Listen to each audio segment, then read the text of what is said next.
Hello everybody. Today I wanted to do a review of this Filofax pocket-sized Finchley. This Finchley is no longer available for purchase directly from Filofax. As in this case there are some quality issues, I should immediately state that I bought this version very cheap without packaging from Filofax at a Planetcon Europe convention, so it may be a second or a return. So the quality issues I note may not be applicable to the other Finchleys in the range.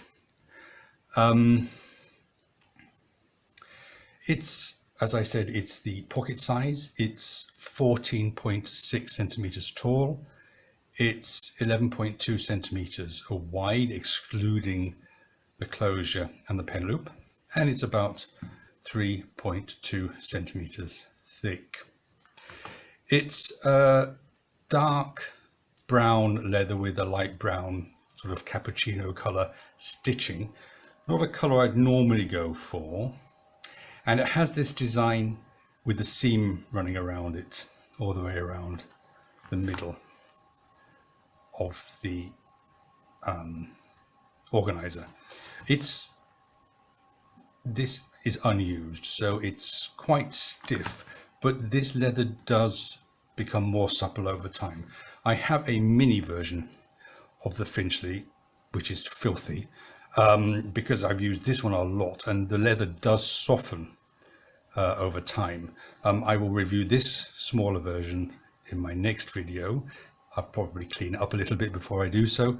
But so that's it. It softens. Obviously, the yellow and the brown leather have gone through different tanning, so they may not have the same properties. But this will soften over time. On the outside, apart from this this design of this through the middle, there's nothing else on the outside except for the Filofax embossed logo on the spine. The stitching is a little drunk, which is why I have a feeling that this may be a second. If you look at the closure, for example, the popper hasn't been posted exactly in the middle of this stitching, and the stitching here doesn't go around the corner very well, and here it comes to a sharp point when it goes around the bend. All the way through this you can see that the stitching just isn't up to scratch. Now this might be normal at this point in wherever this was manufactured in the life of the Filofax. I don't know, but as I said, this may be because it may be a second.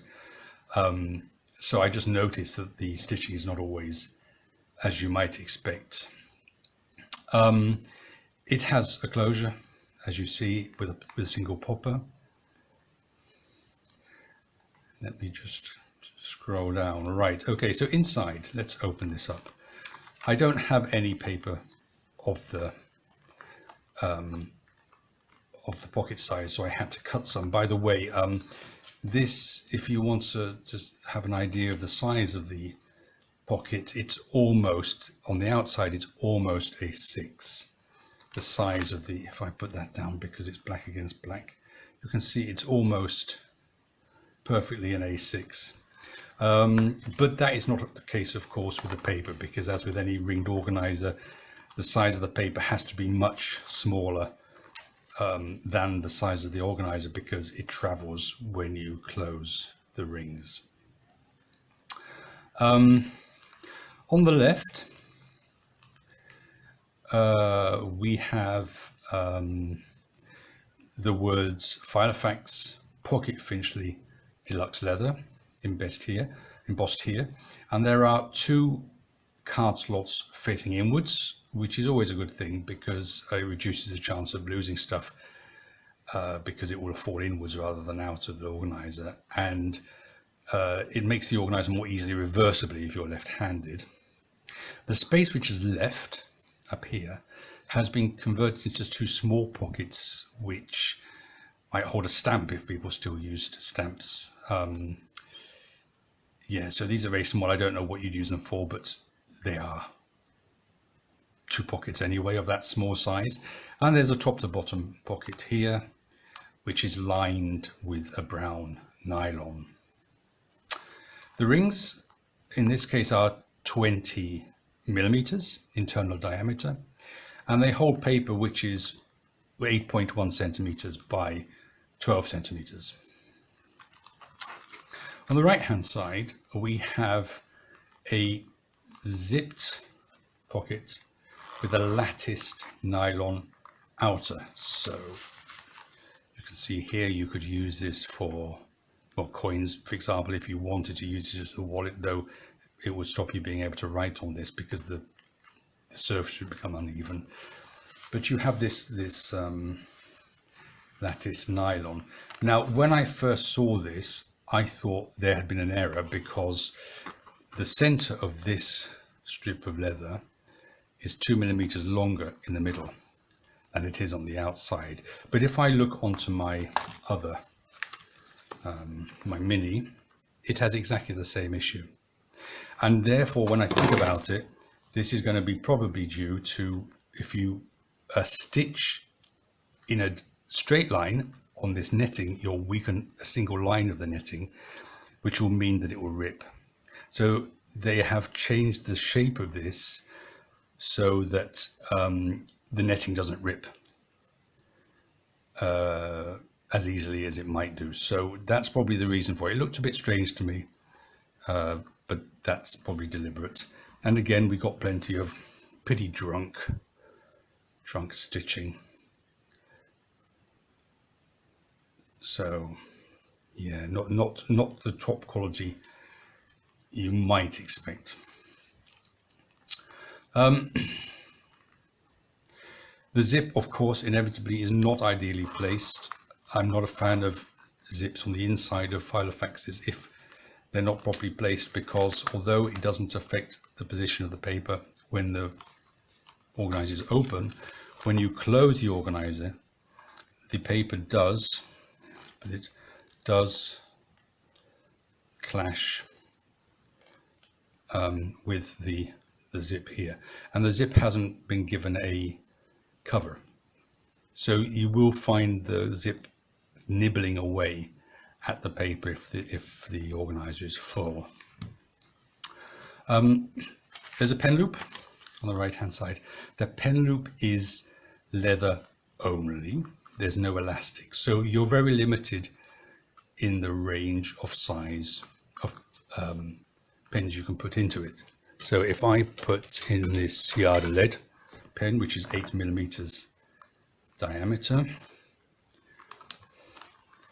it holds that very snugly. Here's another yard lead paper pen. This is a little thicker, but even this is up to 1 centimeter, so 10 millimeters, and already this is quite a struggle. Anything thicker than this, you'd be hard pushed to get in. So that does limit what you can do with the pen loop.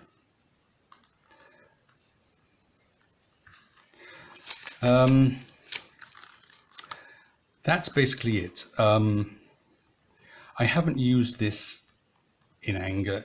It's just not, it's not really the size that suits me. I need something that's a little bit smaller, like the mini, which I can carry around with me, or I need something bigger that I can use at work. This somehow just falls into a range size that it doesn't work for me particularly well.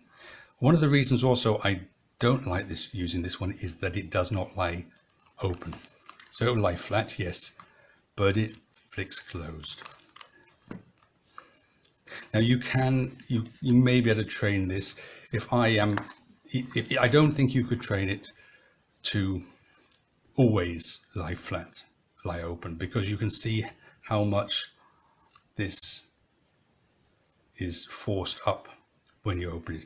If I force this back on itself and lay it down, it'll lay open, but it won't stay like that. Next time, if I put this away now for 10 minutes and then pick it up again and open it again, it will no longer open up. And you can see this also in this mini, which I have used a lot, and it simply will not stay open. So it lies flat, it won't stay open, and that is obviously an irritant for, you know, it stops you wanting to be able to use it because you're constantly having to hold it down while you're using it. That's a shame. It seems to be quite common in these Finchleys. So as I said, that's the Pocket, short and sweet, and next time I'll have a look at the Mini, which is slightly different and a lot dirtier. See you then.